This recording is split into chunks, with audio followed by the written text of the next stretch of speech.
Right, lads. I think we're all good to go here now with this. I think we've sound playing. As far as I know,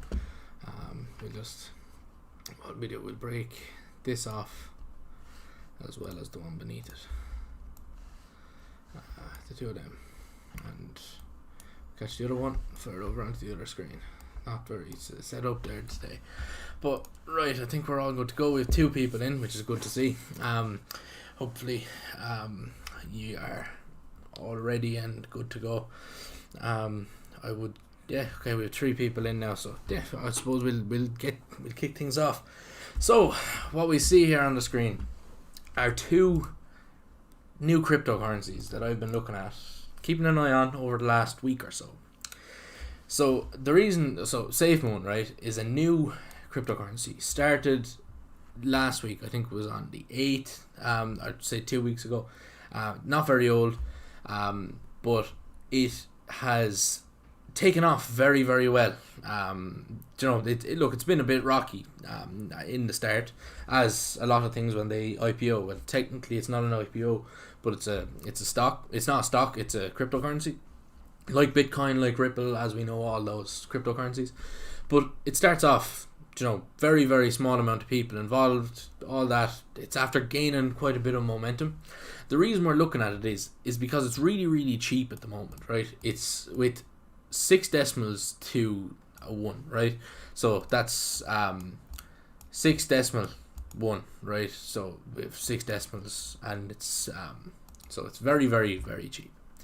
And when I first started looking at it, we had 8 decimals 8, right? So it was very, very cheap. And at the moment, there's been quite a considerable increase in the price of SafeMoon. And so fundamentally, right, we'll open up a SafeMoon, not SafeMoon price, we'll just open up the SafeMoon website. It's safemoon.xyz, right? And if we open that up, now the first thing that jumps out at me is the website isn't very pretty. It's not a beautiful website by any stretch of the imagination if it would load. I have decent internet, so this shouldn't be taking so long, but we'll just talk about it while it loads up the background.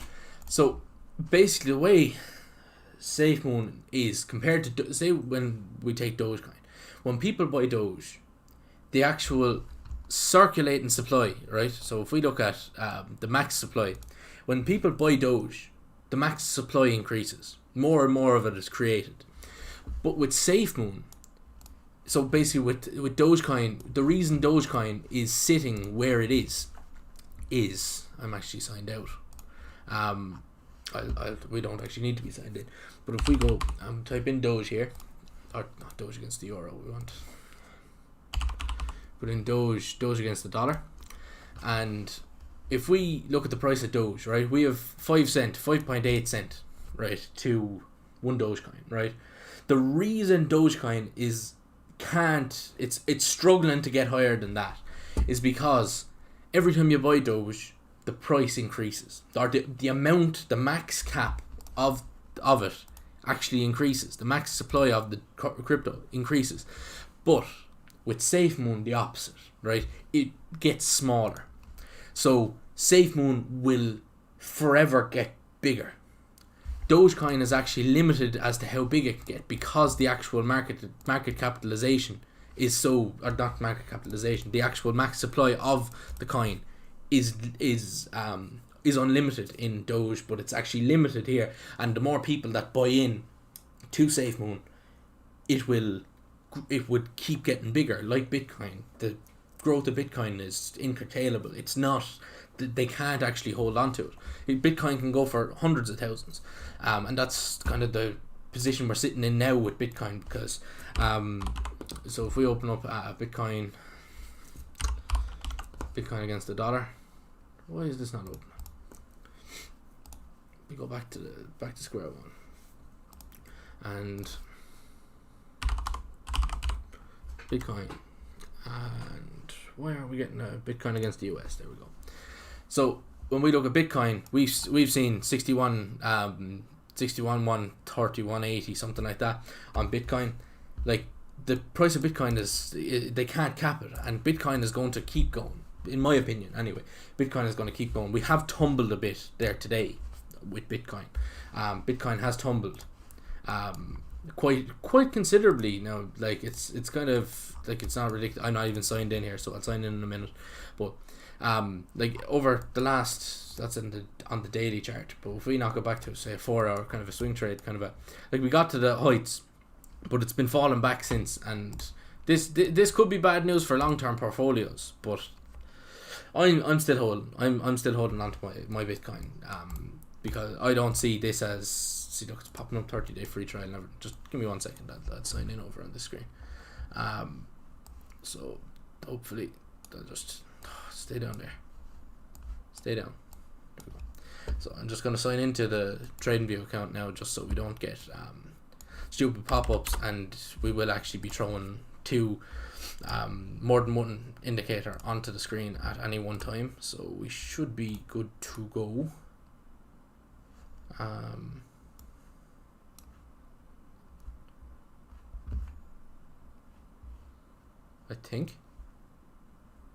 actually think I'm after sharing a password there, so give me 1 second. Or are we okay? I think we're okay. I think it's just locked to this screen over here, so we should be okay. Hopefully, yeah, we're okay. I kind of got a little bit worried there, but I think we're good to go now. So we'll just close out of that one, and we bring this up back over. So we should have should be back in business. I think should be good to go. Nope. Oh, it signed in the wrong account. That's on me. So yes, now I know why I signed in with the old. When I was trading before I set up my proper TradingView account, and now it's looking for a code. This is very, very unprofessional. Text code, I think. TradingView. There we go. We'll just type that in. 772308. There we go. 772308. Perfect. Wrong.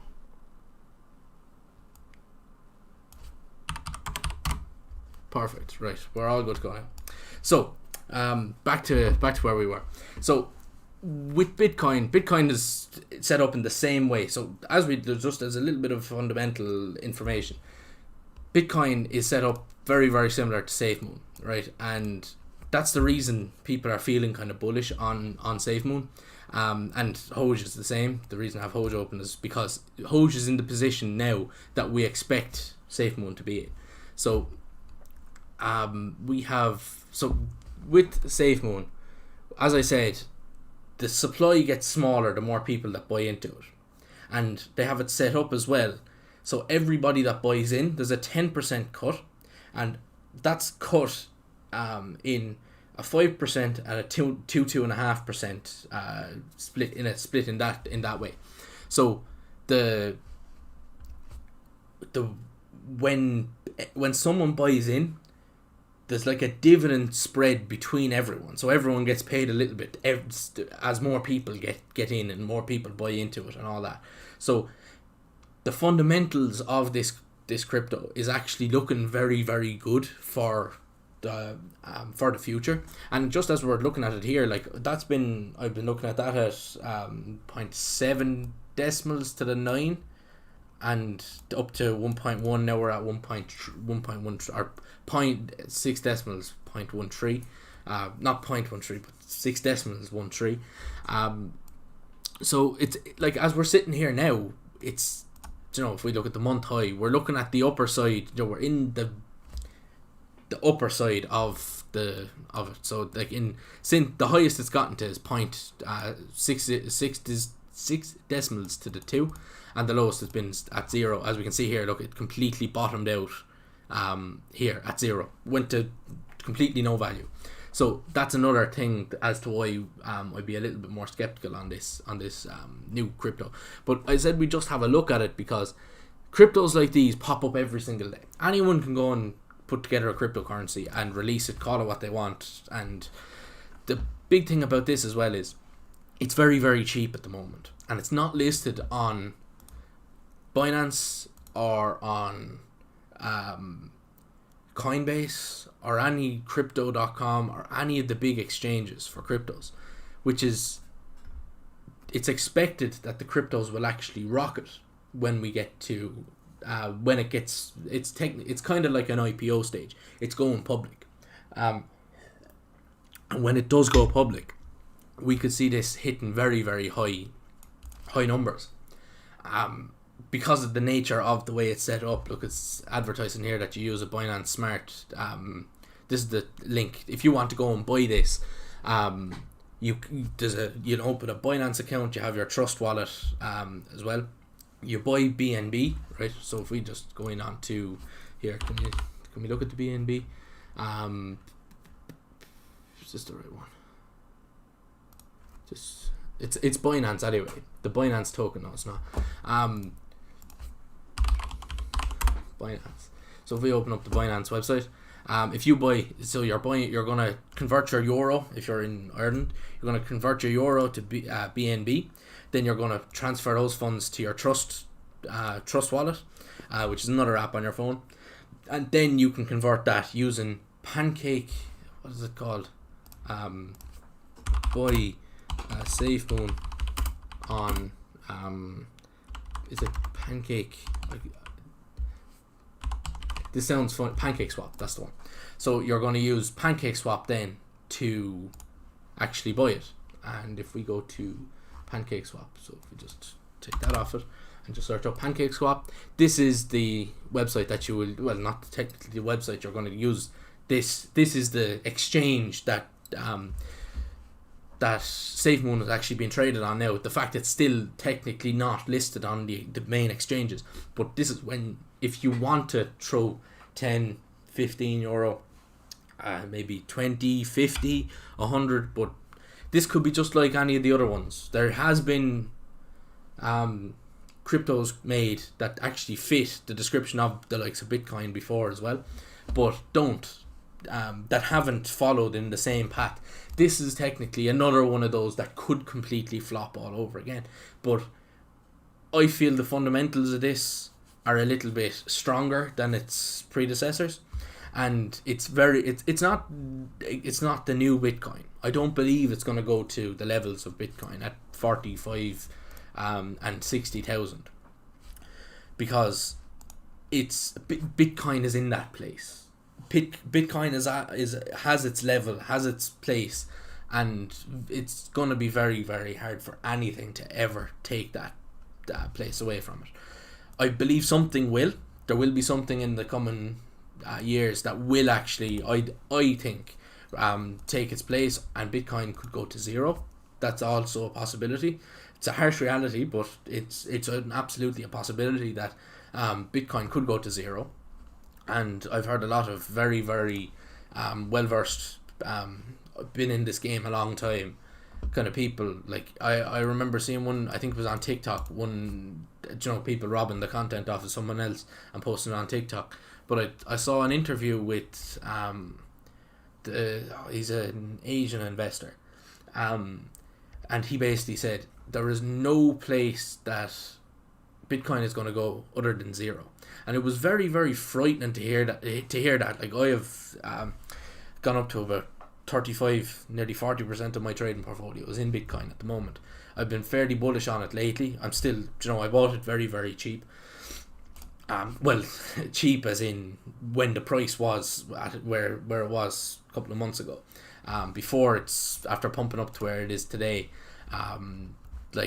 Say if we just open up the Bitcoin chart here quickly, we'll get an idea. We're still in the red for today anyway. But no, I'd say we're going to pick back up out of this. This is only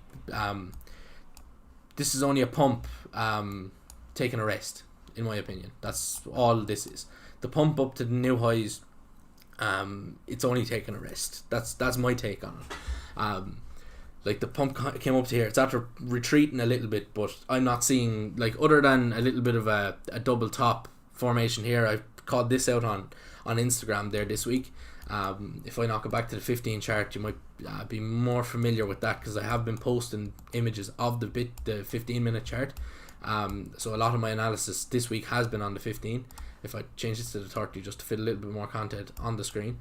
But this double top is what I was referring to.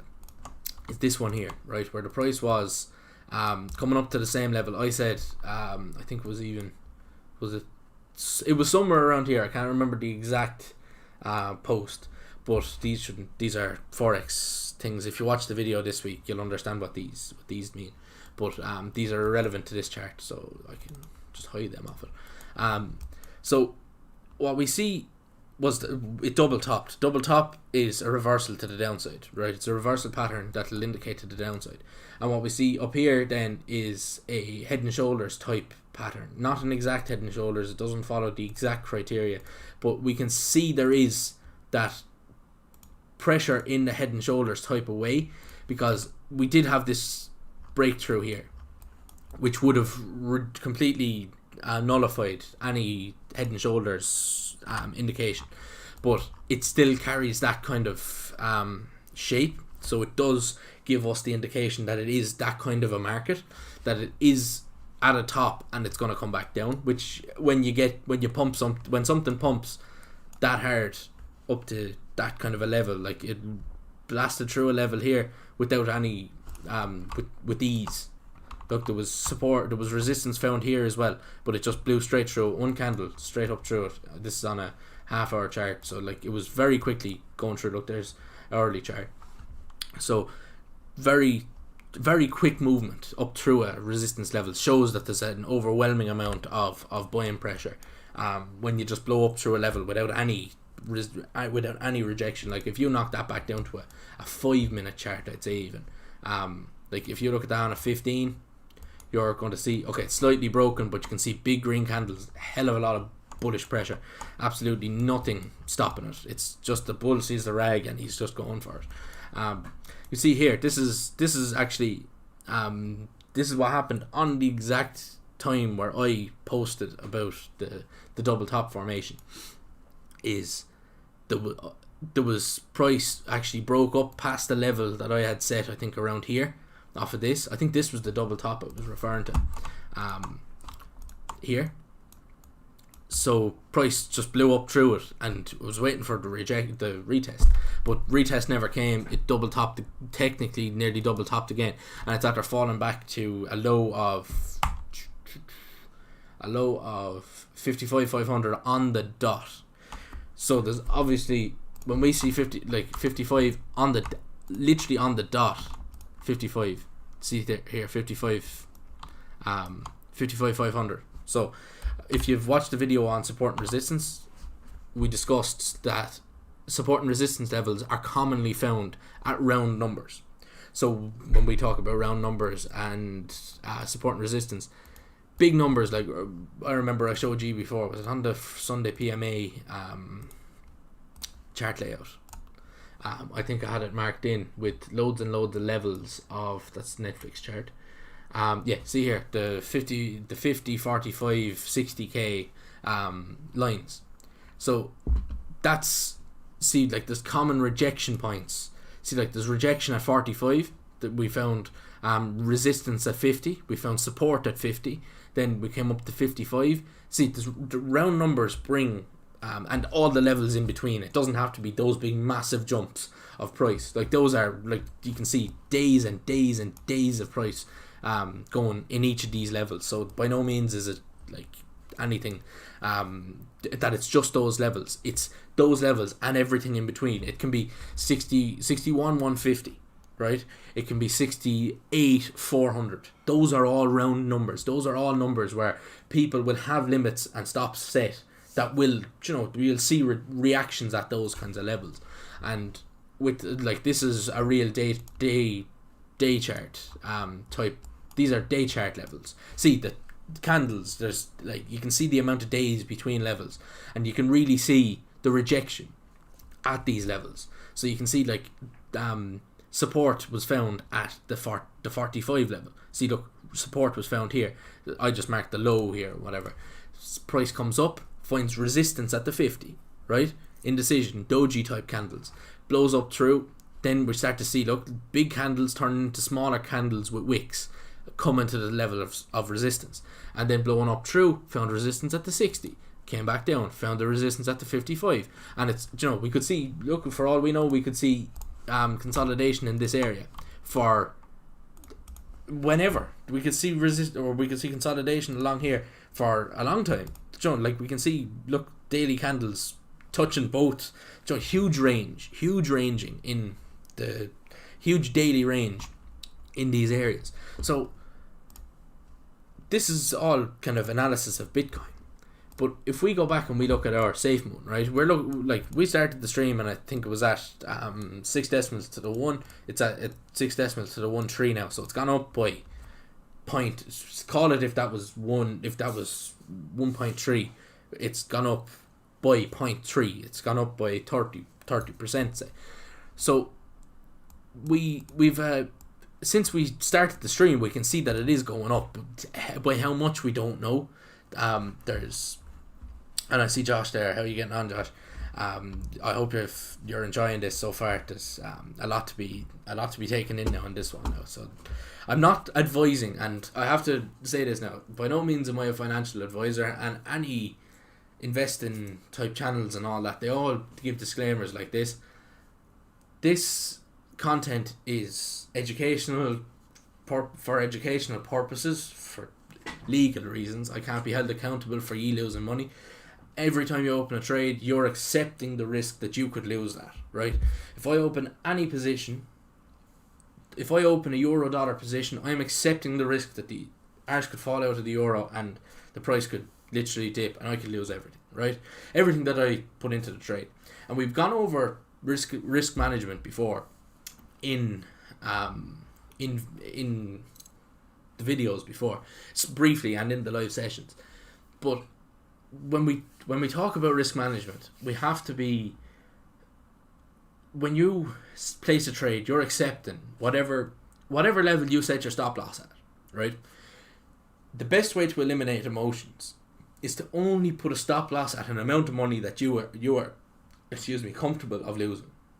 Because if you're not comfortable with losing it, you're going to be constantly checking the trade. Oh, am I not been stopped out yet? Did the trade not go my way? That's constantly on your mind, and you're going to end up pulling that trade when you see it heading. If you have a €10 stop loss on a trade and it's at 7, you think, 7, I don't want. You're scared of losing another 3, but you've already lost 70% of your stop loss. So why are you pulling it on the €3 that you're missing out on? So you have to kind of think about it that way. You set a stop loss at a point where you're okay with losing that. You have analysed and you've decided that is where I'm setting my stop loss. I'm okay to lose that amount of money if the trade doesn't go my way. You might say that's okay, €10. It's not much. You go on a losing streak for 2 weeks and you lose 10 trades in a row. And you're getting emotions are just horrible. This has happened to me before, and from experience, this just drives you, it's just ridiculous, right? I've had, I think it was 9 trades in a row of losses, right? Losing full stop losses on every trade, right? Where I have a 3-hour or a 4-hour trade ready to be taken, and just the analysis is all there. Back tested the strategy.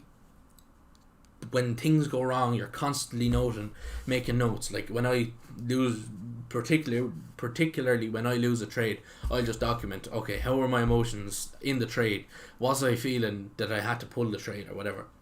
I document that. So when I go and revise and have a look at my trades from March, I can go back and I see, that trade that I took on the 13th of March, I was very emotional. I nearly pulled the stop loss and all this kind of stuff. I get all the kind of feedback that I won't remember in my head, but I remember I wrote it down and that's how I felt at the time. When I look back at all that stuff, I can see then how my strategy is kind of performing and what kind of way things are with the strategy. And when I go to review the strategy to see if it needs any tweaks, that's when all the information I've logged, I can benefit from it. So when I was on that losing streak of those 9 trades, I was there and I was like, what am I going to do? Like, I'm down like 10 trades, 2%, like I was risking 2%. So you lose 2% on every trade that you take. And when you lose 2%, your account is smaller now. So that 2% is actually a little bit more. And a little, do you know what I mean? So your account is gradually getting smaller. And the more you lose, if you lose 50% of your account, say you have a €1,000 account, just take that as an example, and you lose 50%, you have 500 quid left. To get that back to 100, you've lost 50, but you need to make 100% to get back to where you were before you went on your losing streak. Like if you were risking 10%, if you were just out of a mental asylum, right? If you were risking 10%, you were absolutely crazy, right? If you were risking 10% on a €1,000 account, every time you lose, you're back to 900, and just take it for simplicity's sake, 10%. So you're going back to 900, 800, 700, 600, and you're going back in huge chunks. Imagine when you're at 500, you've lost half your account, 50%. To get that back, you need to get 100% to 500 to get back. You have 500, you need to get back to 500. So it's going to be 500 plus 500, which is 100% return on a 50% loss. So losses are, from a whole account point of view, losses are huge, right? But when one loss isn't, 2 losses, 3 losses, 4 losses isn't. But when you go on a losing streak, you see that account starting to shrink slightly, smaller over time. You start to worry then, and you don't know what to do, and you'll start increasing lot sizes. You'll start revenge trading. You'll say you took that you'll say to the markets, oh, you took that from me there, I want that back. So you revenge trade, you double your position size. Now you're risking twice what you risked when they took the money off you, and then if that goes if that goes wrong and you're losing double what you should, and you're not following your plan, and that's why you're not profitable. So in my opinion, strategy, follow your strategy. Don't leave, it's easy to say, it's much easier said than done. Don't leave your emotions. And the best way I find of controlling emotions is when you open a position, just before you click the execute button, you are 100% that you are okay. You by clicking that button, may as well say, I am happy to lose, and it give you a value depending on the size of your account. If you're risking 2%, by clicking that button, that may as well say, I agree to the terms and conditions, I can possibly lose this money and I'm okay with that, I can handle that loss. So you click that button, that trade is open, right? You've opened a position. Now the price starts to, just as soon, this has happened numerous times to me, you literally, there's the buy button, look, boom, you click it, straight away price starts to fall. It's coming down to the stop loss. Say you're at a 2% stop loss and you're at 1.9%. It's coming down. You pull the trade. Nearly always when you do that, where's the price going to go? Right up to where you are targeting, right? And it's a psychological thing that when you are doing trading and you open a position and it goes the wrong way, and then when you pull out, it goes the right way. It's a thing in trading that people assume that the market is just against them, right? They open a position, and as soon as they open it doesn't work out, and they end up losing money. It's not. It doesn't work like that. The market isn't out to get you. You're in the market. You have to be clever when you're in the market. If you're not clever in the market, you're going to lose money. Trading is, as I think I've said this before, it's zero sum. So basically, if you lose a tenner, someone else made your tenner. If you made 100, someone else lost 100. So it might be scary for some people that going into the market that someone else is taking your money, whether it's a bank, an institution, an insurance firm, or another retail trader. Every bit of profit I've made has come from someone else, because when I sell a stock, someone else is buying it. When I buy it, I'm buying it from someone else. So if I'm buying it at a good price, if I'm buying it cheap, someone else might be losing money on it because they might have bought it expecting it to go up, but they're selling it now because the price has gone down and it's after hitting their stop loss. So I'm buying off their stop loss. So stop loss will only execute when there's a buyer at that point. So markets are usually concentrated, and there's a lot of people in markets, so there's a lot of buy orders coming in every millisecond and a load of sell orders coming in every millisecond. as a retail trader, you shouldn't have much issue with getting a trade executed, but that's when slippage comes into things. So when you go to buy and there isn't a seller at your particular price, but the market slips up and you get executed then, so you're after losing a little bit, but that's what slippage is. So it's another advanced topic of trading. I will make a video on it. It's a very, very in-depth, important topic when it comes to trading, because with slippage you can end up, if you're not careful and you're entering in a, if you're entering a big position in a very if you enter a big position at a really, really quiet time, like a bank maybe entering, for, not after hours, but, getting to the end of the day where people would be kind of finishing up and banks wouldn't be able to fill their orders. The next day it opens $2 more and they miss out then from that respect. Like they're charged the slippage because they're actually buying for more than they actually wanted to buy for.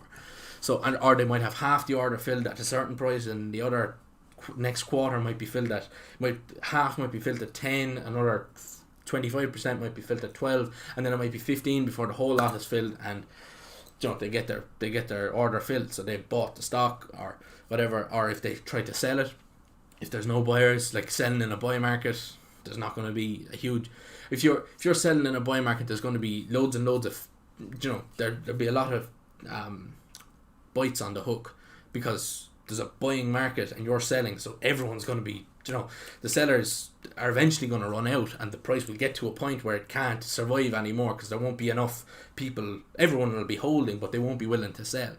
So that's like, there's loads and loads of ways of thinking about things and loads and loads of ways of understanding, but that's my kind of take on it. So right, I see there's one person there, so this will be very, very beneficial for whoever's there. So SafeMoon, in my opinion, we could see in the next 2 weeks, not 2 weeks, I'd give it a month to be maybe in this kind of area, maybe 0.30 to the 1 maybe, or maybe even 40 to the 9. I wouldn't say that we'll be too far off Hoj. Like, Hoj is much older than SafeMoon. Do we have a date timeline? So we'll have a look. So it's just telling us that it's a February stock, or February crypto, whatever, started. So free to look at a 3-month thing. So it started in the middle of February, right? And look, price was low for a long time. Well, for not a long time, for a good few days, right? And then it eventually started to pick up. And look at the volume, the 24-hour volume. So thousands, say, 10,000, 20,000 for a long while. Price started to pick up, boom, hopped up. Look, it goes from 50, so it goes from about the 20-30s to 30-40s to 50s to hundreds. So we start to see more volume. More volume means more people, means more pressure. And when you're talking about something like this, no one's shorting. There's no one shorting. People are all buying. Or there will be people shorting, because if there's buyers in and it's not going anywhere, there's a lot of selling pressure as well. So in this kind of area, there might have been people buying in, but realizing, no, this isn't going to go anywhere. It's not like we're jumping from 20,000, 30,000 to 100,000 and nothing's after happening. Look, there's 800,000. We're nearly at $1 million of volume. Things started to pick up then, and we're getting 13 million dollars of volume. That's just money in the market, right? So we're seeing that there's a lot more people in the market. Things dropped off, but then this rallies to the upside, where we have 50 million, 60 million in the markets, but pulls back again down to 30, 20, 25, 30 million. Then drives the whole way up. Look, we're back up again with massive amounts of volume. But it took a while, right? But when we look at SafeMoon, it's a couple of days old. It's about 2 weeks old. Opened on the 8th of March, right? We're now here the 21st. Today's the 21st. So with 4 million, 4 million, we got up to 10, 12, 15 million, 16 million up in that area. So, but we came from that same kind of place of, look, there's 100,000, but look, it was only fluctuating by about 100, and then we started to pick up. This SafeMoon is starting to pick up a bit quicker than Hoj did, and people are thinking that, see, this little move is this little move here, right? This move is this little move here, right? So people are feeling over the next couple of days we could see things start to shoot up, and we might knock a digit off, right? So I'm thinking maybe in the next 2 weeks we could see SafeMoon with a digit knocked off. We could see it with 5 digits, 1, 2, 3, 4, 5, and then we'll have our numbers, right? So that's how I'm kind of feeling on SafeMoon. So am I saying to go and buy it? No, I'm not saying, because it could be one of those things again. It does have strong fundamentals behind it, and it is backed up by a nice strong fundamental bit of, the fundamental information.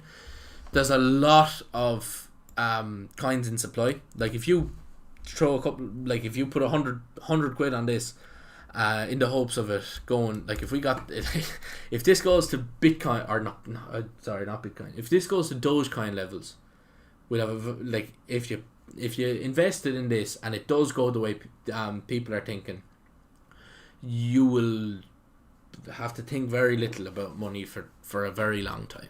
We'll put it that way. But I'm not saying it is going to happen, and you can't hold me to that. Personally, I'm feeling that it is looking nice, right?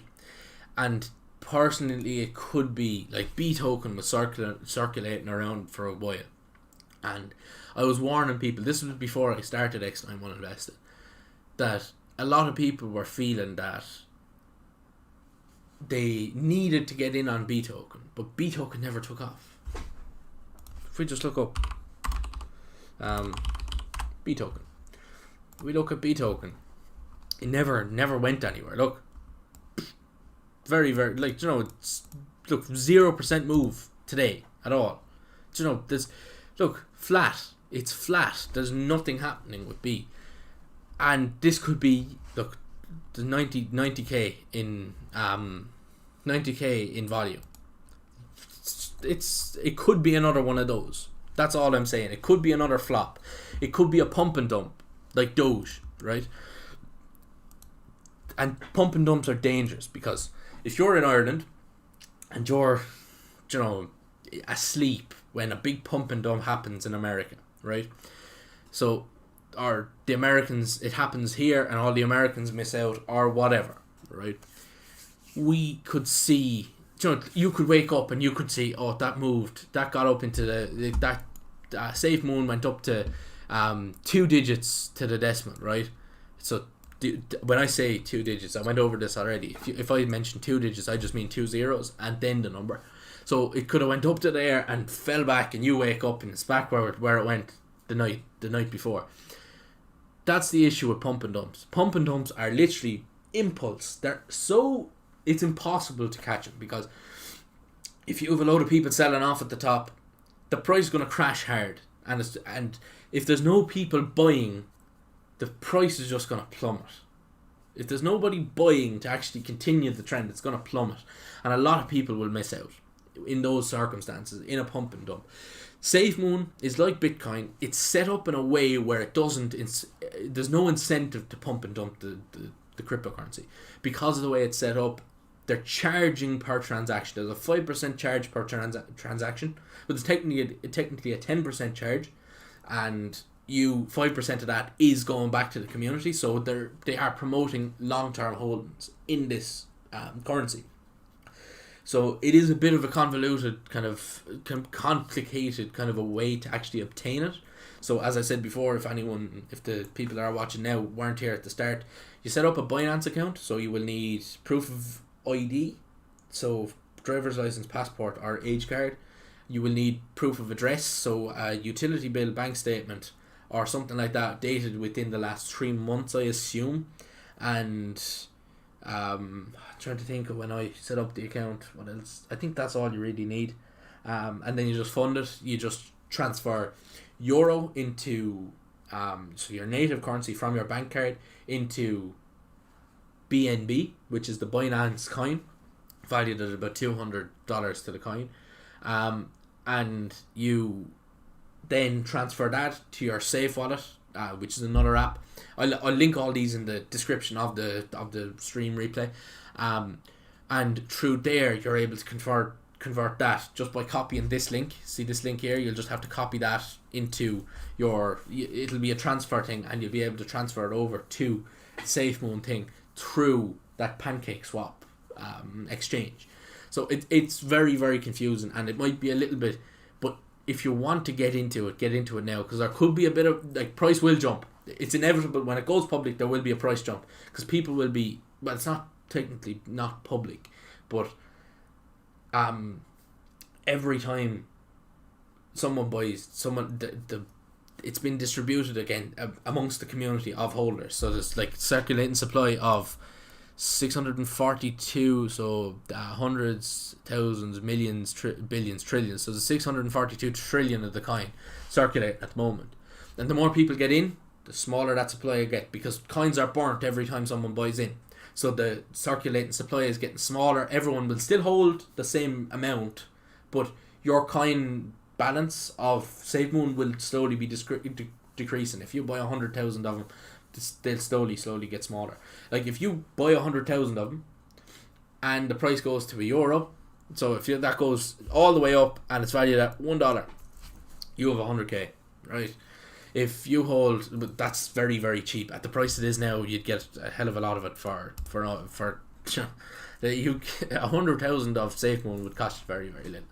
But if we're talking to the third decimal place type things, like, look, to be honest, if it's not to, like, I wouldn't advise huge amounts of investment on this. I'd be much more advising you to go look at the likes of, if you had a few quid, you could hop in on a couple of, like, Facebook is up a good bit lately. Look, nice bit of a rally going on Facebook at the moment.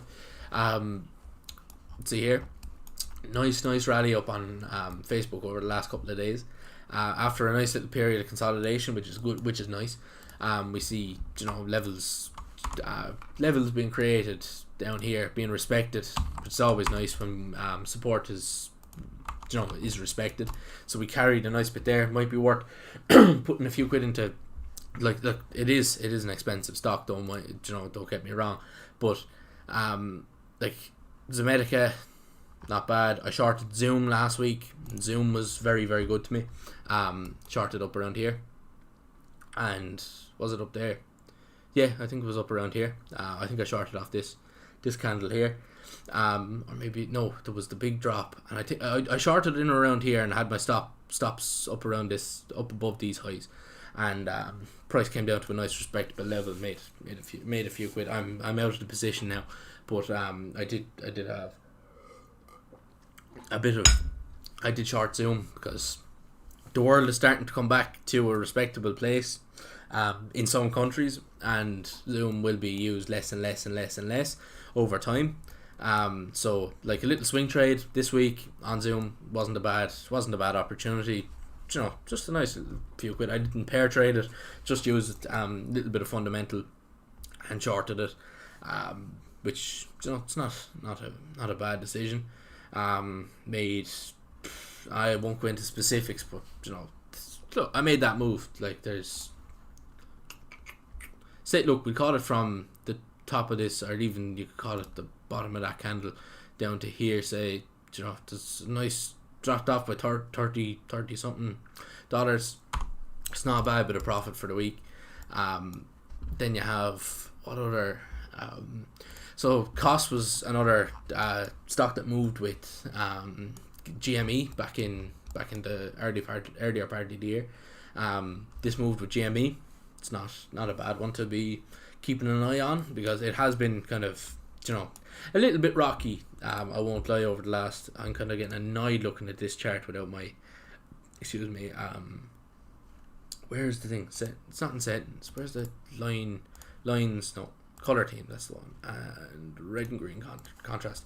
I like the look of these candles. It's much nicer. just having the little black border on them.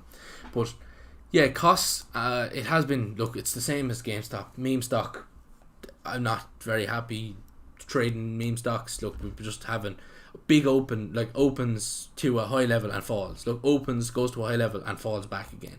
Like, these, it's all pump and dump. I don't like them. Roblox, another one, that got pumped up. Look, well, from open, from the IPO stage, got a nice shot, but actually held, which is for a, what's the market cap? Market cap of 38 billion. Reasonable market capitalization now, in all fairness. In recent years, Roblox has taken a big turn to the upside. Like, I haven't opened any positions. Like, what data can you analyze? There's an hourly chart. Like, there's very, very little information you can get off of that. 15-minute chart, very consolidative. On Roblox might be a nice one to, like, just a little niche market to keep an eye on. Personally, I feel I could see, maybe in a couple of months' time, maybe be having a look at things in Roblox. I don't see it gaining hugely in value. I don't see it being the next Amazon or Tesla stock, but it's like, I have my own few little niche stocks that I like. I said last week that airlines and the likes of various airlines might be a nice one to pick up for long term for 2021. Another little hint I gave on Instagram as well is gold is going to be sore this year, right? Gold is going to be very, very sore. If we open up a gold chart, gold is going to be very, very sore. I'm just feeling for, say, if we open up a daily chart, we'll just see bear. Like, it's all screaming, we're going down, to me. Like, we can see lower highs being made, lower lows. We're just, it's a complete bear market at the moment. And you don't, like, you buy gold, you buy and hold gold. In terms of shorting gold trusts, all that stuff, I just don't think it's the best thing to be at. Look, you can short it for day trading purposes and whatever, but you definitely don't be holding long trade positions. Like, I know gold is going to be bearish for 2021 because I went over this before. Gold is negatively correlated with the market. If you look at any economy, S&P 500, any indices that show strength of an economy, you will always see gold act in the opposite direction to economic growth, right? Because we all know currencies are all currencies are based off of the gold standard price. So all gold was what was traded years and years ago. It was the first before when barter was changed into monetary. It's technically still barter, but you're exchanging a currency for a product. It was exchange of barter. You were bartering gold. Gold was the first currency. So the prices of currencies are based off of gold, and that's why when an economy is going strong, you will see gold dipping off. And we see the world is starting to pick up again after COVID. COVID's still around, but we can see since 2021 started, or say even the later last year, like we can see here from the start of 2021, we can see that it has been just sore. And it, like, we're going to 2021, it's going to be well, it's going to be down here. We're going to see price back around 1200, 1100 by the end of 2021. In my opinion, maybe in the second half of 2021 when we might see a bit of tourism and the likes. We might have another wave of COVID and things might change. But at the moment, I'm feeling very, very bearish on gold for 2021. So I'm like, for day trading purposes and stuff, absolutely have at it, short it. Like, I wouldn't be buying gold at all. In the circumstances, I would be shorting on the resistance. I'd short on this line, and I wouldn't be buying because we can see we can see we drew this line, right? We drew this The price didn't draw this line. This line wasn't generated. This was generated by my eye. I drew this line. I fit this line to the chart. I've adapted to the market, right? I have drawn this line. This is my own indication that the price, when it gets to this line, is going to react. That's all the support and resistance line is. It's a man-made line that shows that, to me, that price reacts at this particular level. We could technically draw another one here, right? So these lines are technically more fairly parallel, and same thing. It's a downtrending channel. So there's absolutely nothing telling us that there's bulls. The bears are just completely in control at the moment of this market, because like we can just see every time it tips, like it comes down to here, tips and goes up, but just crashes harder. And we've just had a 2021 just completely getting annihilated by the bears. And it's not like a game of football or anything. You don't have the bulls against the bears, but it's a good way of thinking about it. Like, you're going to have people that will be forever bullish on gold. There'll be people in the markets forever bullish on gold, and they're going to have a sore year, right? So, like, if everyone turned around and bought gold price would go up. But you're not going to have, if everyone does the same thing, there's no market. If everyone does the same thing, if everyone buys, there's nobody selling.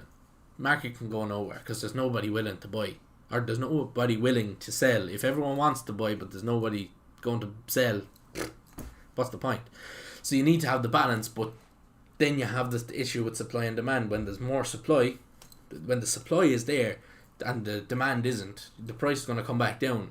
Because, like, if you think back to COVID, the price of oil just fell. There was no value to oil because there was so much of it, but no one was going anywhere. It wasn't being used. Planes weren't using fuel, so there was hundreds and hundreds and thousands of gallons of fuel being used in planes, and then garages being filled up with nobody was buying it. Governments weren't, like, if anyone knows anything about petrol and diesel, especially in Ireland, the government gets 67% of any diesel or petrol, green diesel, any transaction to do with fuel at a station, or if you go to an agricultural site. There's one inside in town. There's Jones Oil. They do kerosene. They do diesel, green diesel, all that. Most farmers have a tank on site on their farms where they can extract green diesel. At will. They don't have to go to a place and fill up. So all that. The 67%, the price of diesel and petrol in Ireland would be about 40 cent. 40 cent. At the moment, we're looking at, I think the last time I filled up the car, it used to cost me €40 to fill up the car, and I think it cost me 55 because of the inflation in price. But I have a little trick at the moment that's completely negating that inflation cost. For me, not across the board or whatever, but it's any money the inflation on the diesel is being negated. I have investments in oil trust funds, so ETFs on oil. So basically the increase in the price of oil. I have an investment in oil. The price of oil is going up, but they're charging me more, but I'm making when the price goes up, I'm making the equal amount, so it's just flat rate for me because I have involvement in an oil trust. So, and you don't need a huge amount of money in an oil trust to cover 10 or 15 euros a week, or at the moment I'm not driving much, so it's costing me very, very little to run the car. But diesel is always going to be cheaper than petrol because it's taxed less than petrol, because diesel is seen as a cleaner fuel. It's mainly because the catalytic converter in the car is catching all the soot that's coming out, so it's seen as cleaner. But at the same time, I know at the moment Porsche are developing a clean fuel, so they don't have to adapt to all new EU regulations to do with fuel and the cost of fuel and regulations surrounding all that stuff. So basically, so they don't have to change all their cars to either be electric, hybrid, all that kind of stuff that people don't want. I know Audi are after cancelling production of mechanically propelled vehicles, so diesel and petrol cars. I don't know what for when, but I read it. I didn't read an article. I just saw a headline of a post about Audi cancelling the production. It could be from 2025 or 2030, but I doubt it's shut down the factories. We're making electric cars now. I don't think it's that. So that's kind of what I'm feeling when it comes to that side of things. But if I could give anyone a bit of advice for 2021 with trading, right? This is one question people are after asking me a good bit. I'll start with don'ts. Don't gold. Don't do anything with short. Do your day trading, but I'm talking more long term.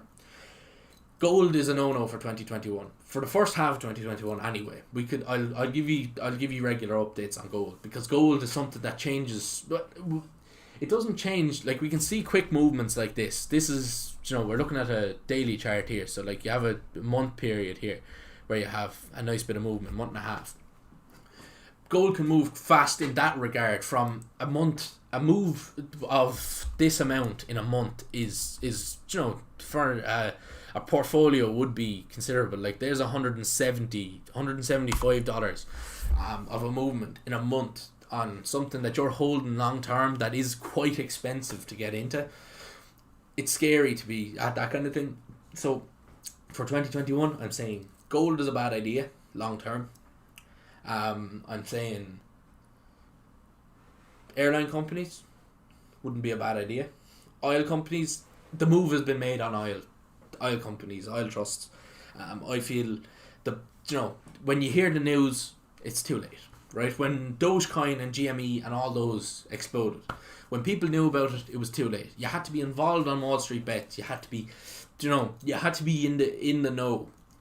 And the layman looking at the posts that were going up on the Reddit page and stuff, they weren't the people that were seeing that. It was the trained eye and the trained investor, and the secret messages that were going out in the posts is what the right people were taking, right?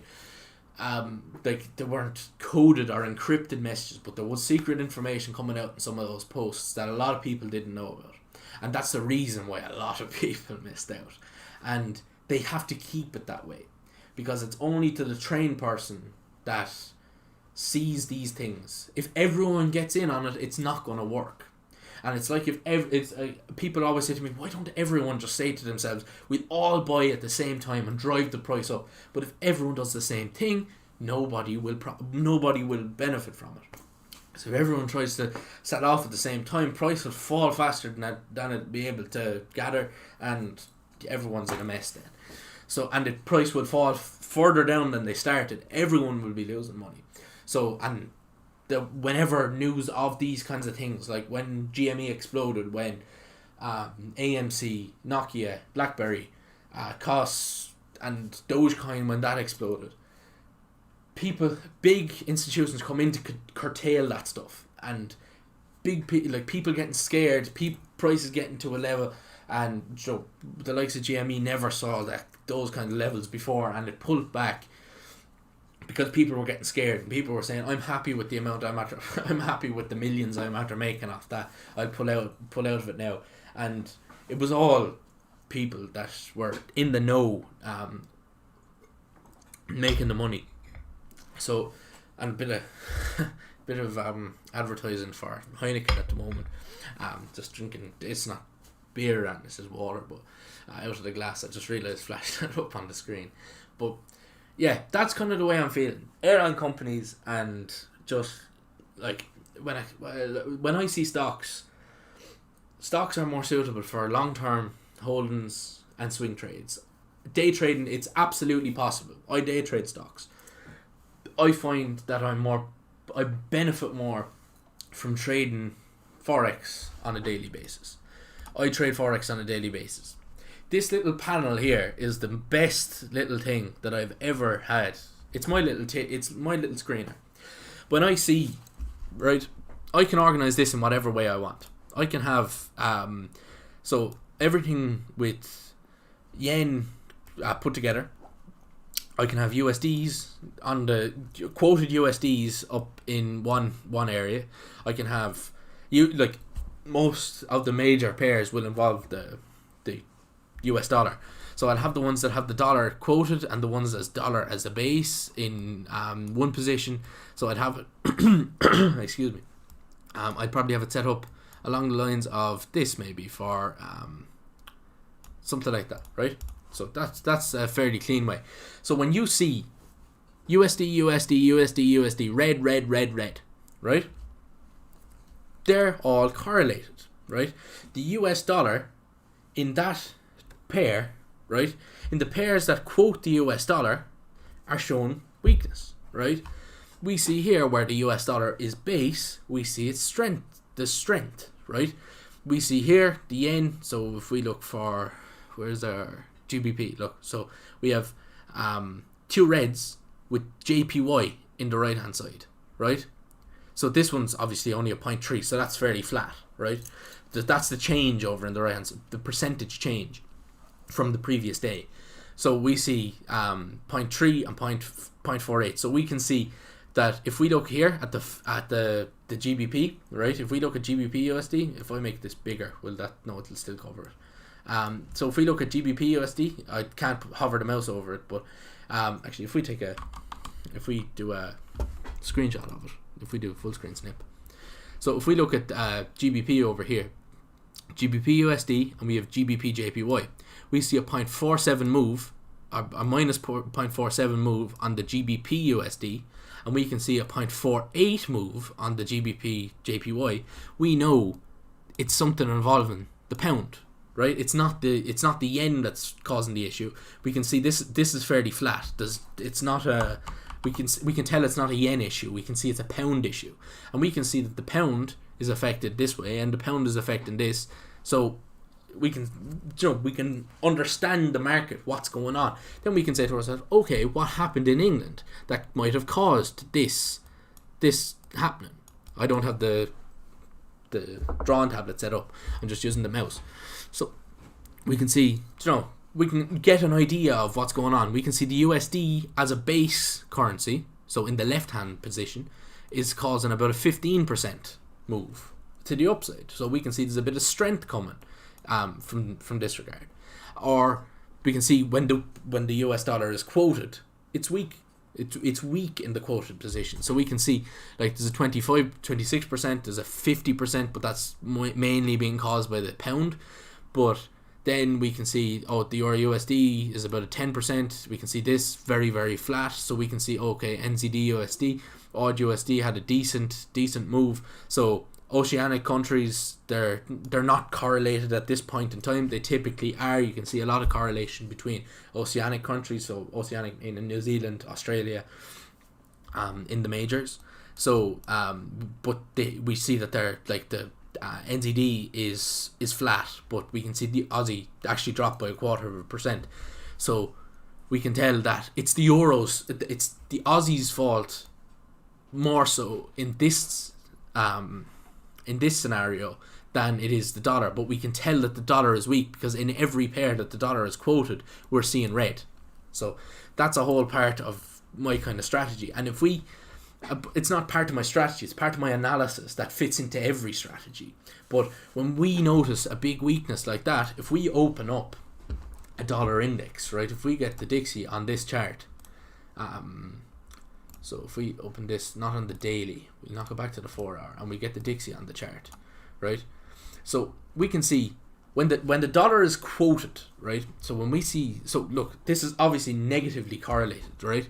So we can see here that when the price goes down, the index reacts in the opposite direction. The index will go up because the dollar is quoted in this pair, right? We see the dollar quoted, so the dollar is on the right hand side of the pair here. We'll actually change what was the way that we do this. I was messing around with some of the settings. This changes to the ticker, and I've often seen it on different people's any of the lectures that I've done to do with trading. They've all had the ticker there, and it always comes up Tesla, and it comes up Microsoft and Facebook Incorporated and all that kind of stuff. And I'm there. I know I'd rather it a little bit more condensed, but we can see that in this, right, the dollar is the stronger when this is going down. So we know that the dollar is strengthening and it's battling the euro, and the euro is is weak against the dollar, because the dollar is pushing, but this is controlled by the euro, and it's obviously going down. It's weak compared to the strength of the dollar. But if we throw this, if you were looking at the other video about the introduction to forex technical analysis, you'll see new pane below. We put on the indices on not on the charts but on the panels. So I put it in the existing pane, so we can see that the euro weakens. The euro weakened, right? But the dollar got stronger, and that was the result of it, right? The dollar got stronger, and that's why we need to look at this as well, because looking at the two of these, we can see the euro's weakened, the dollar's strengthening, right? But that's obviously sending the price down to the downside. But we know it's the fault of the euro that this is happening, but it mightn't necessarily be the strengthening of the dollar that's causing this one to go down. It could be the weakness of the euro, but in this instance it's both, and that's why we see a drastic move. This would be more of a gradual move to the downside if it was the fault of only one of them, but it's the fault of both. So it's a strengthening one and it's a weakening the other, and that caused a more drastic movement. Like in this instance here, I know we have percentages on over here, so we'll just knock that back to regular price. So if we measure, because I'm just about to measure it, and if I measured it the other way, it'd measure it wrong. So we had a 400 pip move in 11 days, so 2 weeks of forex, right? Just over 2 weeks. A 400 pip move in forex. It's not ridiculous. It's obviously possible. I've experienced much more volatile moves than mangy 400. Like you can, I wouldn't go as far as to say 1,000 pip moves, but there's definitely moves of massive magnitude in the forex market throughout the years. Like you will see, like COVID definitely just absolutely just wrecked a lot of absolutely everything. COVID destroyed everything, and as a trader, COVID destroyed everything. And it's like when we hit a recession, things are going to be tough. Like in Ireland, we're going to face serious recession in the next couple of years. We will have serious turmoil in the next couple of years. But look, we'll just have to deal with it, and the price of everything is going to go up. And just diesel and petrol, as I was talking about a few minutes ago, is definitely a factor. Definitely an indication of the way things are going. Like they were giving out a wage subsidy, right, to everyone, and I was saying to various people last summer when the wage subsidy scheme came in for people, and people saying, "Oh, look, I can sign up to that and get 300 quid a week, 350 quid a week," and saying, "Look, do you need it? You're going to be sitting at home all day, every day. You don't have any living costs. You're living at home, like in your family home. Why do you want to go and take government money? Because they're going to want it back. They're not going to just hand you free money, and that'll be that. But everyone that took that COVID payment last year and that could be still on it are all going to be fleeced. They will be absolutely just what I would not like to be getting taxed on COVID for COVID money. I think everyone's going to pay for it in some regard, because they can't just rely on the people that took it, because it's not a massive percentage. There's a ridiculous percentage of people that did take it, and a lot of people that did take it didn't need to take it, and people are only taking it because they thought it was free money. But they're gonna pay back what they took and more, because to recover economically, to recover from something like that where the government was giving people free money for sitting at home, like fair enough, a lot of people did need to cover family costs and all that. Those are the people that did deserve to take it and needed to take it and needed to take more in some cases. But 350 quid is enough for a lot of families to live on. I'm not running out of water now, my voice is kind of going. But a lot of people that were just sitting at home doing nothing all day every day, they didn't need to take it, right? And those are the people that are going to be regretting taking it now, that they're going to be getting fleeced, taxed on it. And we're only waiting for that to be fully implemented. I think there was something in the news there the last couple of days about it, about the wage subsidy tax coming in. So it's something to watch out for there. And so for anyone watching this, don't be worried about it. Look, it's just going to be, you're going to be shoved into a different tax bracket. You'll be paying back more than what you would have been. So like income tax will be slightly more. Well, income tax, I think the way they'll implement it will be, there'll be an increase in income tax, right? Across the board. For anyone, all tax brackets will be charged on. And so I feel that they've caused enough turmoil so far. I don't think they're going to tax people ridiculously. The average person that was just out of work, that couldn't, that didn't work, that didn't get it, they weren't part of the club of getting the COVID wage subsidy.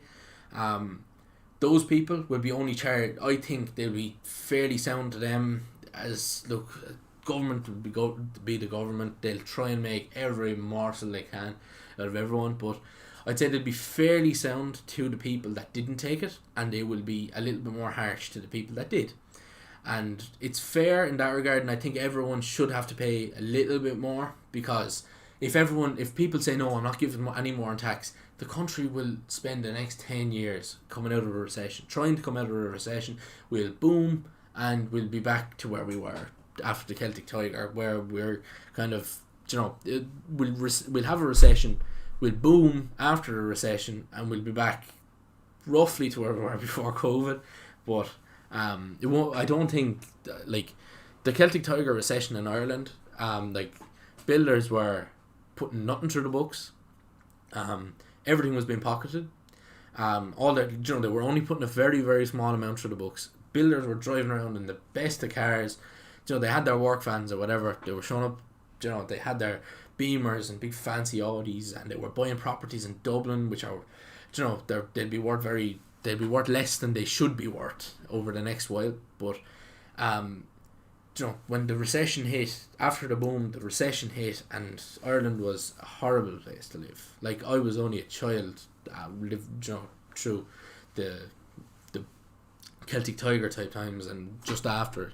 But you have to understand that when recession hits, everyone will have to do their part, everyone will have to do their little bit to help the country come out of the recession, because I think everyone will have to pay their little bit in extra little bit of tax, and I think that's fair enough, because a lot of, to actually come out of the recession in a positive way, we will have to pay a little bit more in tax, and especially the young people that are coming out of school now, and 18, 19, 20 year olds, 17, 16, 17, 18 year olds, those are the people that are going to pay the price in tax. Like I know some people that have been taking wage subsidy that didn't need it. It's nice to have a few extra quid, but if you're not spending it, you're only saving it. There's no real need in taking it. But I put my time and I invested through the lockdown. I didn't waste it. I didn't go and take wage subsidy. I didn't, nor did I want it. And I invested. I had a few quid saved up. It's, put an extra few quid into a trading account. And so 2020 was definitely the biggest growth on my trading account in the last couple of years, and with I was able to put an extra. I wasn't trying to save as much anymore. I didn't have regular income coming in through 2020, so I put more than I should have, to be honest, into my trading account. I was trading with a much smaller account for up until 2020, and in 2020 I added a good, I put a lot more than what was in the account into it, and started trading it properly, and I got to a stage where, I have an account now that I'm able to day trade live, that I don't have to go and give my whole evening away, slaving away at an €8 an hour job in Centra or something like that.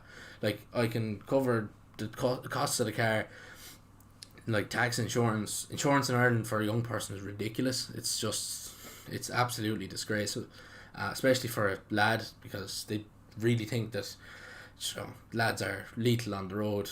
But look, there's definitely a a selection of young male drivers that would be quite lethal on the road. Thinking they're F1 drivers going around, but whatever. Look, you're going to have everyone like that. In every society you're going to have people that you will have minorities like that, but it covers. Look, there's a lot of money to be made in trade. Learning how to trade was probably the best thing I ever did so far. From a educational point of view, learning how the markets work, how economies function, all that kind of stuff is paramount. I think you cannot live a life without any form of investment. Like, if you just plan to work a 9 to 5, you will live paycheck to paycheck, right? You'll work a week, you pay that in rent, food, and you might have a little bit to spend on it, bit of clothes, right? And I see lads putting up on Instagram stories and TikTok and stuff. Oh, you like this pair of shoes? Yeah, Nike, fucking whatever. Say nice pair of Nike shoes, €100, right? But Nike stock at the moment, where is this? Major stocks, Nike. There's Nike, 137, right? Say a nice pair of Nike shoes, 150 quid. You invest that in Nike. I suppose, look, Nike isn't the best example at the moment. Nike is a little bit choppy, to say the least. Look, we've gotten to around the 145, 150, say between 130 and 150, and price is kind of held in that zone over the last through 2021 so far. But with Nike, it's not the best example, but you could buy a pair of Nike, just whatever, Air Max or whatever, right? And wear them. Not making you any money, but you could invest that money into Nike. And say if you went to buy them back at, say for my birthday's in the end of October. Say for my birthday I decided to buy the equivalent of a pair of Nike runners. Now I'd have €20 more than I had back then. Say I bought it, whatever, what's that there? Say €120, right? I bought Nike stock. I held it. For the same length of time I'd hold the shoes, right? I bought it, instead of buying the shoes, I bought Nike stock and I held it. And I've held it until today, right? There's €15 at the highs. I would have had an extra, what did we say, 20? 120, yeah. So there's up to 150, 145, right? So there's 25. I've made money on it. I don't have the shoes, but sure, like, people look at you're wearing shoes. Oh, you have a nice pair of shoes. Oh, thanks. You have a nice pair of shoes. You made 20 quid. You invested that. You invested 120. You made 20. You're making about a fifth-ish of a return on your investment. Very, very nice return. But you have to understand that that's how investing works. You're going to invest, like, a lot of times with stocks, you're going to have to invest a lot more to get a little bit back. Like with Amazon, you'd have to invest a lot to get something like 50. Like there's a 1% move on Amazon, 50 quid change. These are all closed, by the way. Nothing's open at the moment. Forex isn't open for another hour, 2 hours. So, like, the only thing that's open over the weekends is cryptocurrencies. So you'll just have to, I trade cryptos at the weekends. Cryptos move a nice bit at the weekends. Enough for a little bit of day trading. A nice bit of got a nice short on Ripple there. I'll show you if I can get it up handy. It's not actually on this layout on the chart. I'll go back to the 15. It was this week. These shouldn't even be on it. It wasn't the biggest position. I did have a nice position on Ripple this week. There's the 16th. What was the 16th? I'm trying to remember now because I don't have the trading account logged in. I'd go in and check it. Was it here? See the doji here. I think it was. It was. Yeah. I'm actually not sure. When was it? was it Monday, Tuesday. So it was around here anyway. A small bit of profit on Ripple. Ripple is fairly well correlated with Bitcoin, so when Bitcoin moves in a certain way, Ripple lags Bitcoin. So when I say something lags something, it just basically means Ripple will follow Bitcoin so Ripple will follow Bitcoin, but it'll be a little bit delayed, so it'll lag behind Bitcoin. So when Bitcoin moves, Ripple will be a little bit behind it. So like we can see this move here at 7:15. We can see Bitcoin taking off. It's actually not actually holding true now. So technically Ripple actually moved before Bitcoin did. So Bitcoin only started moving, technically back about 7 o'clock. We had a bit of a movement, but the real movement on Bitcoin has been about here. But like it's not we're talking about. We're only talking about a couple of percent. Not huge gains or anything like that. But look, lads, for this week, I'm kind of feeling we could have a little bit of a rough week from a crypto point of view. We see a lot of pullbacks on cryptos here. Like Bitcash was sitting around break even earlier today, but it's actually after catching up with the rest of them. So Bitcoin Cash, see, just pulling back all day. Look, started. I think I made a post early this morning, and literally just after that post, it caught up with the markets. From a forex point of view, I'm kind of feeling a little bit. Euro USD was nice. If you watched the video, I caught 2 nice short positions on Euro USD this week. Very, very nice positions. 2 shorts.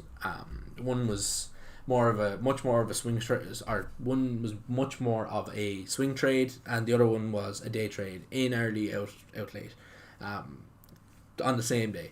So, or over the course of.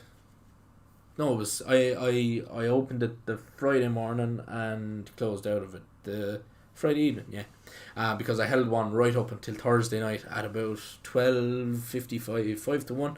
Pulled out of it off a triple bottom.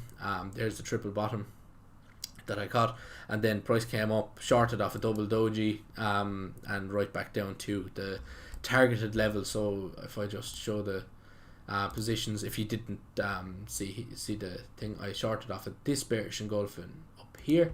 Had stops, I can't remember, they were just above this level. This didn't stop me out by a decent amount, and I had targets down in this area down here, right? So yeah, down around there, call it, right? And I held this trade right out until this this 1 bottom, 2 bottom. When it hit the 3rd bottom, I said I was out. So I pulled the trade right at 5-1, 5-1 on the Thursday night, and then I shorted again the next day off of the double doji. So double doji straight away after I hopped in, but the stops just above this level, and targeted the profit, the exact level of profit that I had on the last trade before I pulled the profits, and it went down lower. It met this level, but I was happy. I made the profit target that I wanted, and that was me for Euro USD for the week. That was my positions on Euro USD. But yeah, for this week we could see, look, we're starting to see a little bit of resistance being held in this area here. So we're seeing a bit of resistance or a bit of support. We're seeing a bit of a retest, so we'll have to see how that goes tomorrow for Monday. I'll post a little bit on that. Euro USD is probably my main pair that I ever trade, as well as GJ. GJ is a nice one for quick profits. Scalp a hell of a lot of people scalp on GJ. It's Great British Pound against the yen. It moves quick. GJ moves quick. You'll see a lot of these types of candles, big 30-50 wick candles, or 30-50 pip candles, like this candle here. Here on GJ, you'll see a hell of a lot of these types of candles. There's a 40 pip candle, right? Like that's 15 minutes. Like premium, the best to swing trade territory here. Like you're talking real nice swing trades on like this one here. Like this is come out to a couple of hours, but less of a swing trade, more of a day trade type position. But if we take say a scalper might say, look, they might get in off this bear run here and hold it until price starts to pick back up again. Green candle, top of the green candle. There's a nice 70 pip day trade. I did not mean that, and my webcam is in the way of that. I can't get it. There we go. So yeah, if you're thinking about scalping, GJ is a good avenue. Anything yen moves quick. Look, you can see here, look, massive movements. And these are only a couple of, like, that's only an hour ish of movement there. Look, there's 2 o'clock, start at 2, there's 3 o'clock, like very, very, very fast movements on GJ. And on any yen pair. I've had a nice bit of luck with the Zealand yen, and just quickly look at this little correlation here. You can see there's a sell-off, right, against the nice little bit of a correlation there between the two of those. Aussie and Zealand, they're fairly well correlated as well, the two of them. Euro, so yeah, like I could see a bit of there's the CHF that people, I saw someone stream on Instagram. Someone was streaming on Instagram. They targeted this level. Personally, I don't say we'll reach it. It's a bit of a far cry for Swiss franc. It's telling me to reload, not reload. So yeah, like, it's showing me the Nike chart now. So if we go back to the Swissy, and knock it back to the low chart, you can see a nice candle forming here. People, as I said, your man was targeting that level, but I personally don't agree. I think we'll just have a bit of a low open, but we'll just continue back up. From a day trading point of view, we could see a nice bit of we could see another little bit of movement to the upside on the Swissy, US against the Swiss. We could see, I'd say a fairly solid buy on this line, buy off of this support for US Swiss. And pound, yeah, I'm kind of feeling a little bit bearish on the pound at the moment. Check this level, check for these two levels for support. This one, see, look, we're taking a little bit of support off of this level here, so watch that. We're not having any close belows. Just wait. I'd say treat these two levels, have a look between these two. If we see nice rejection here, I wouldn't worry too much. I'd say go, maybe, like, we're not really down, like, we're technically having a little bit of a rough patch here in the pound, but we're in consolidation. I talked about this last week. We're in a bit of a consolidation period here, with a little bit of a breakout. But look, we have as well another little thing to be looking out for on the pound. Head and shoulders formed, but it actually didn't do a huge move. It did pull down a little bit, but just made this level again. So and we can just see higher low, but we're seeing resistance at the right shoulder level again. So it might be something to look out for. See that we're getting a nice bit of resistance in this off this right shoulder. So if we set off that, so we can see a nice strong bit of resistance coming there, nice bit of support coming through that range. So just watch for the breakout of this consolidation on the pound. Personally, I'd be going long out of the pound in the more long term picture, but I wouldn't hold currencies for anything longer than 2 weeks max. I swing trade currencies. Sometimes I didn't mean to open that, I meant to close it.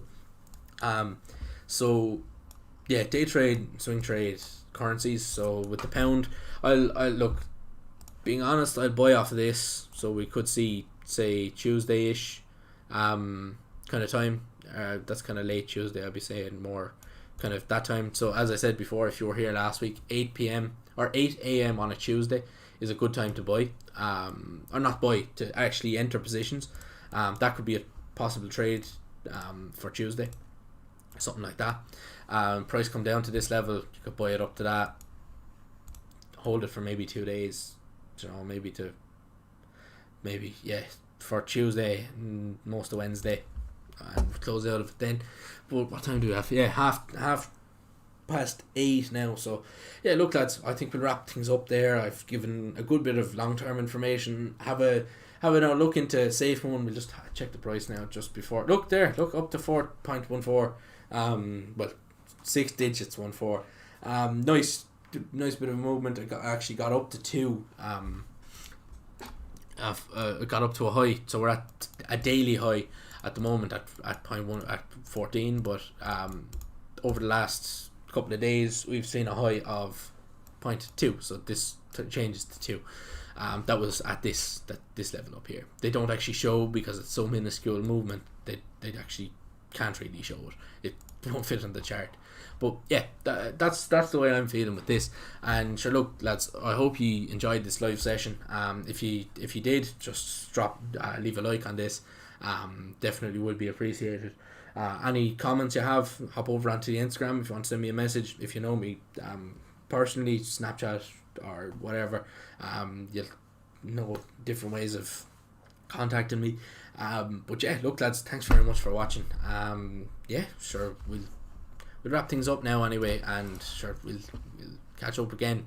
There'll be a video coming out this week. There'll be regular Instagram posts and all that. But look lads, thanks very much for watching, and I'll see you all soon.